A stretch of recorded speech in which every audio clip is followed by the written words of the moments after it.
ভারত থেকে 40টি refrigerated milk van আমদানি করছে বাংলাদেশ সেনাবাহিনী। এরই মধ্যে প্রথম চালানে 40টির মধ্যে 10টি মিল্ক ভ্যান পেট্রাপোল হয়ে বেনাপোল বন্দর দিয়ে দেশে আনা হয়েছে। শিগগিরই বাকি 30টি মিল্ক ভ্যান বাংলাদেশে প্রবেশ করবে।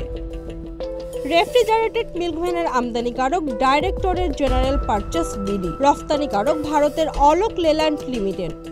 এই বিষয়টি নিয়ে ভারতীয় মিডিয়া জল ঘোলার চেষ্টা করছে। এসব মিডিয়ায় ভারত থেকে জাতিসংঘের লোগোযুক্ত রেফ্রিজারেটেড মিল্ক ভ্যান আমদানির ছবি ব্যবহার করে টেকনাফে সমরাস্ত্র পাঠানোর গুজব ছড়ানো হচ্ছে।